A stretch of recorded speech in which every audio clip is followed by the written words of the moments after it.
И сегодня в Ухте тема коронавируса стала ключевой на совещании в мэрии. Сразу после общегородской планерки здесь заседал муниципальный штаб по противодействию распространению новой коронавирусной инфекции. Озвученные данные неутешительные. Виктория Науменко о том, что ждет город в ближайшее время. Резкий скачок всего за 3 недели. С почти 8% прироста до 75%. Коечный фонд в Ухтинской городской больнице вновь пришлось увеличить. Сегодня в Ухте 213 человек с подтвержденным ковидом. Половина лечится на дому. Остальные 116 – это как больные ковидом, так и внебольничной пневмонией в стационаре. 10 из них в тяжелой форме. Что важно, более половины всех больных – люди старше 60 лет. Впрочем, поражает зараза горожан всех возрастов. Так, 7% инфицированы в городе – дети. При неутешительной статистике рекомендованным ограничительными мерами горожане, увы, пренебрегают. Сейчас идет очень мощный поток заболевания с домашних очагов. То есть, грубо говоря, приходят в офис люди с ковидом, заражают всех, кто находится рядом в одном кабинете, в транспорте. И, к сожалению, очень большой процент заболеваемости среди 65+. То есть это очень сложная категория населения, у них велик процент тех, кто отрицает все вот эти мероприятия, маски, дистанцирование, иммунизацию, но тем не менее это те люди, которые наиболее подвержены риску и очень серьезно болеют. С начала года в Ухте составлен 322 протокола за нарушение масочного режима.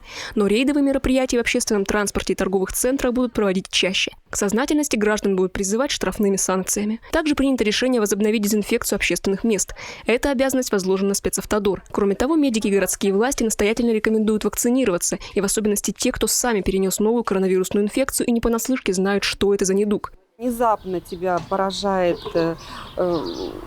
полностью, и у тебя вообще такое ощущение, что ты не можешь даже просто встать, и это на протяжении первой недели точно, и ты не хочешь ни есть, ни пить, ни разговаривать, вообще ничего, и только на 8-й день какое-то улучшение наступает, и потом возвращаешься к тебе запахи и вкусы. Мы переболели семьей, и поэтому, безусловно, тяжесть этого заболевания отличается от обычной болезни. Сейчас у меня мама лежит в больнице с поражением, серьезным поражением легких. Конечно, мы все переживаем и думаем о том, что, наверное, надо было, несмотря на ее особенности и состояние здоровья, наверное, привиться. В Ухте на сегодняшний день привито 12 842 человека.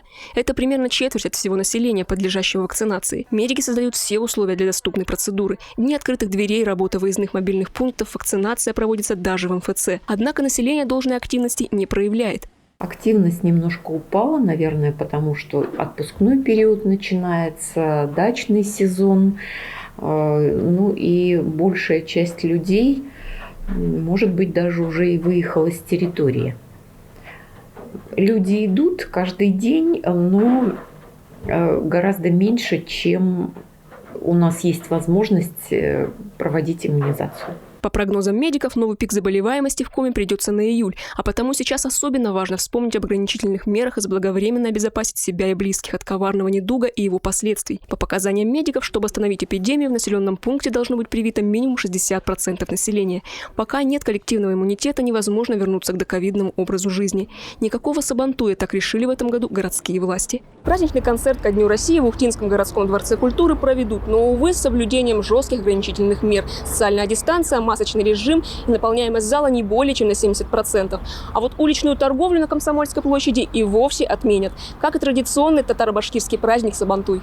Кроме того, из-за неблагоприятной эпидемиологической обстановки предприятиям и организациям в Ухте предложат перевести 30% сотрудников на удаленку. Все эти меры озвучили в ходе заседания оперативного штаба по противодействию распространению COVID-19.